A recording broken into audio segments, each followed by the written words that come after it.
Just after the Civil War, 19-year-old Thomas Edison rented a room in this house while he worked in Louisville as a telegrapher for Western Union.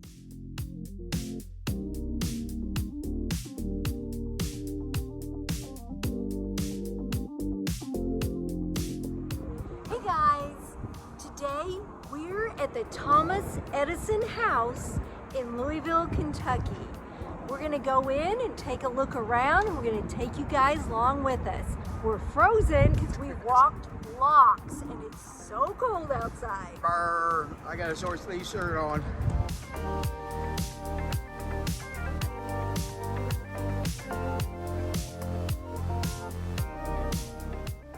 This is the room where the young Thomas Edison rented when he lived in Louisville.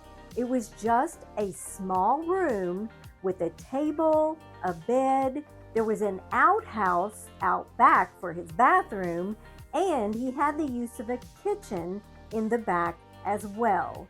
This house was built in the 1850s.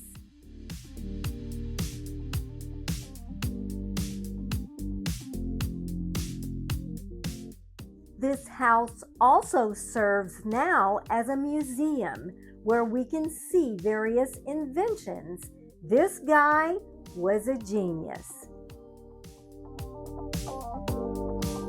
And there's Edison himself with a scale model of a concrete style home.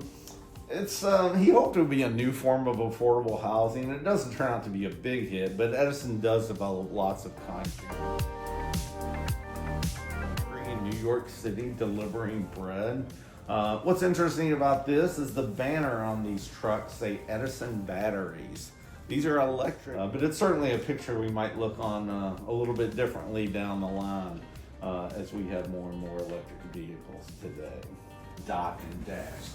So the dots are the ones that look like periods. The dashes are the ones that look like little lines, the dash.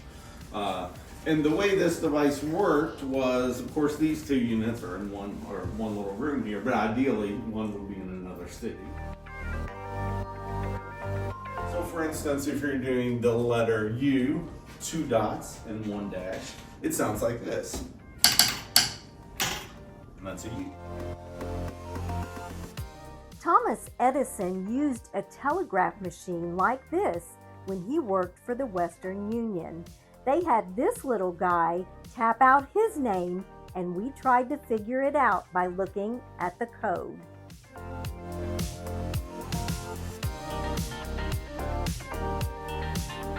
Sometimes when they have parades in New York City, they call it a ticker tape parade. That's because back in the day, they used that paper as streamers and confetti. So check this out.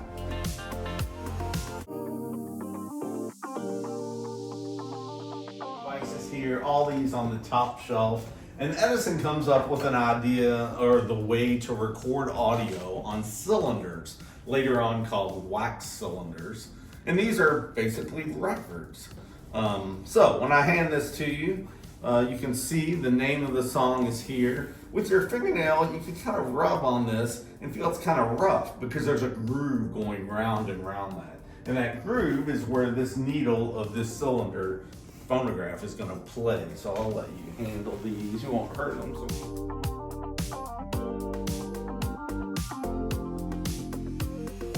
Edison's 30 years old, and this is Edison's first biggie. This is the one that really makes him world famous. They have a nickname for him after this, the Wizard of Menlo Park. And this is a few years before the light bulb, but really it's kind of Edison is in his prime when he invents the cylinder phonograph. In 1977, this model was from 1905. So, 28 years later, but Edison takes a while to make this a productive commercial device. You see this model here is a $20 unit. It's about 700 something in today's dollars. So not cheap, but not crazy expensive. Certainly this would have been your prime home entertainment to be able to play music in your home. So the way it works is, there's no electricity to this device. This crank will tighten up a spring inside. So That's already pretty tight. I'll give that a couple of wheels there. Then when I click this over, the spring releases its energy. This thing starts to spin. So under here is the needle, and I'm gonna put it in the groove. And you'll notice I'm gonna put it on this side, and as it plays, it's gonna play across to the side. So here's a little music, Kentucky state song, actually.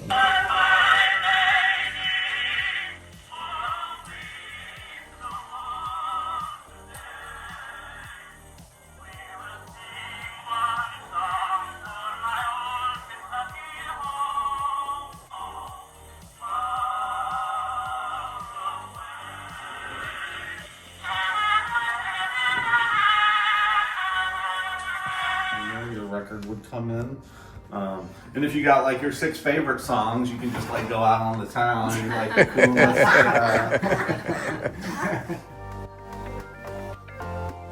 All originally gramophone records, but basically phonograph records or a disc phonograph, or today we call it, I guess we each call them records.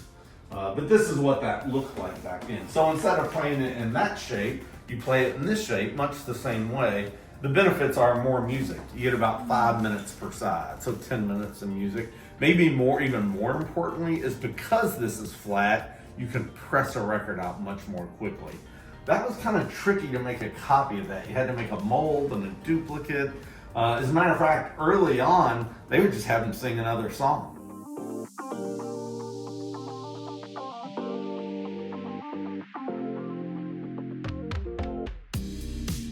And I've already wound this one up. Again, the record's here. This is a little more sophisticated, a little more of a piece of furniture that you might put in your living room. Also notice this one has a volume control. So look back there in the speaker on either one of those, and you see a little black ball in there. So it was connected to a slider, and you would push that ball back in there, or you would pull it out to make it louder or quieter. On the old cylinder phonograph, there was no volume control. The only volume control was this. You could either play it loud, or you could really bring out the big guns and play it louder.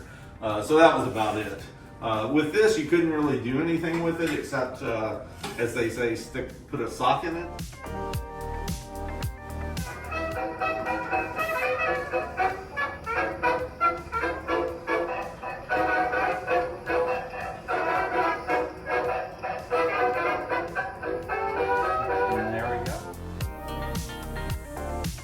Chose to use in the headline on this paper, The Wizard of Menlo Park.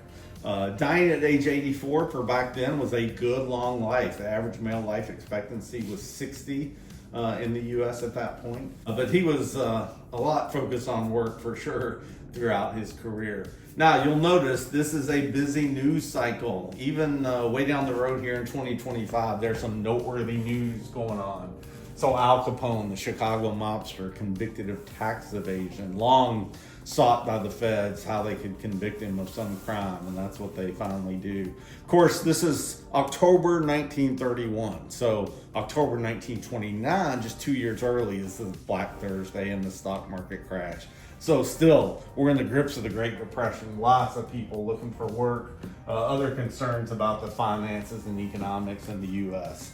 And then finally, of course, the most ominous thing on the page in that bottom left-hand corner, Adolf Hitler and the Nazi Party just starting to rise to power, banking on or kind of benefiting from those financial struggles in Europe as well. And this is 8 years ahead of World War II. A pretty remarkable news day.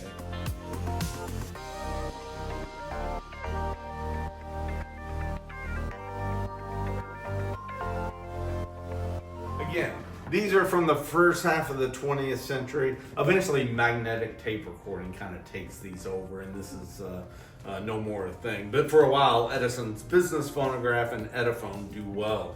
Now, these two devices do not record. They do have a position for a cylinder, but what they do is they're called shaving machines. What they do is erase the cylinder.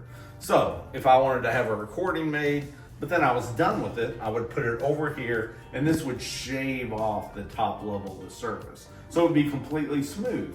Then when you put it back over here, you make another recording, then you would have that groove in it again as you're making the recording. You get about 5 uses out of one of these.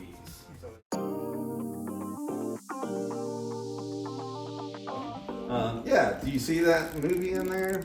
There you go. And there's also one on the other side. So once you watch it the one way, you can kind of flip it around and watch it again. And what are made? Individual frames looked at quickly turn it into a motion picture. And each frame of that film is like each page of that book. So that when you look at this at 30 frames per second on a projector, it turns it into a motion picture. And this is about a 20-minute film. This is actually a copy of Edison's Great Train Robbery from 1903. This is kind of a full-length film back then, about a 20-minute movie. And that is what the kinetoscope looks like.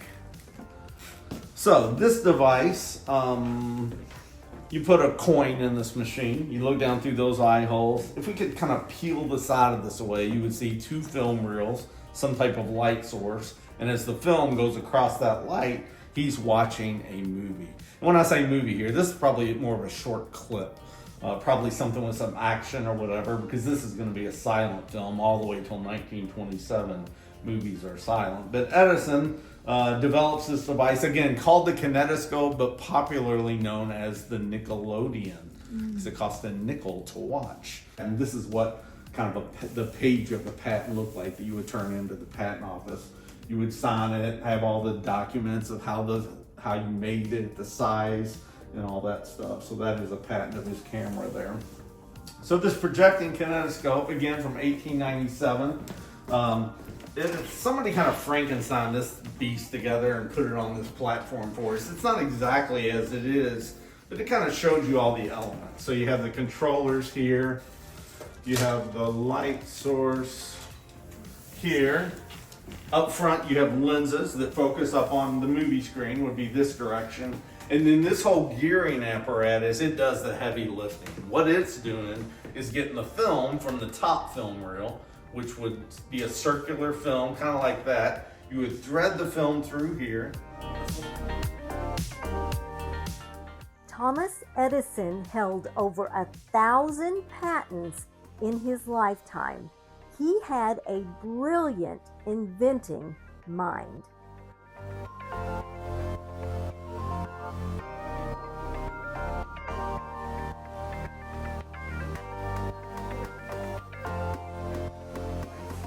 We have 4 cases of incandescent light bulbs.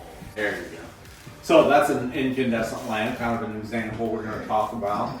All these are different styles. Some different household bulbs, some other specialty bulbs. And Edison kind of announces in 1878 that he's going to produce a light bulb. But it takes him a while. And his big problem is the filament. And that's the little white curly cube you see in there. And that's basically the heartbeat of the incandescent bulb. What glows to give you light. And the problem Edison had was he couldn't figure out what to use in there. Like, he tried all kinds of fibers and threads, even hair, which seems crazy. He was trying to find something that would glow for a long time, but most of the things he tried were fizzling out quickly or not glowing at all.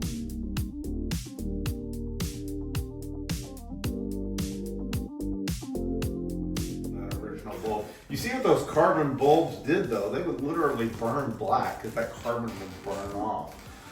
And don't get too excited about the first one. This one lasts 13 and a half hours and poof, it goes out. Which sounds terrible to us, but I think it kind of shows you how bad the other ones must have been that he thought that was pretty good. Of course, nobody has electricity at this time, so Edison's got some time to create a longer lasting bulb.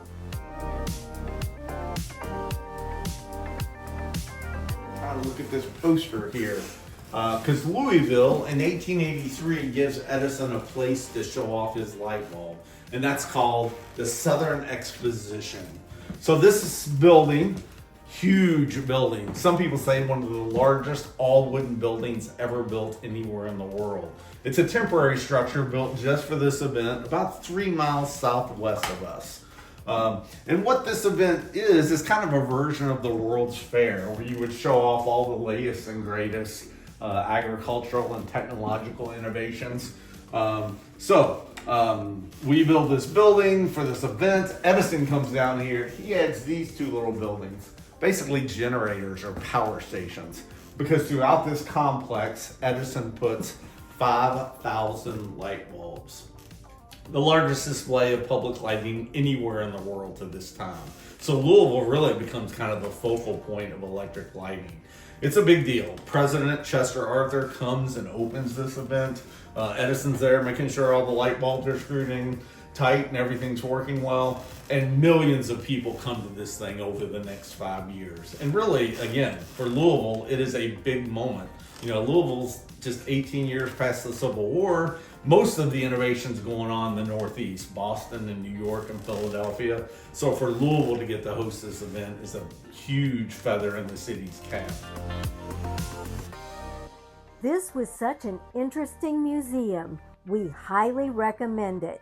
If you would like to see more of our videos, click the video that just popped up on your screen.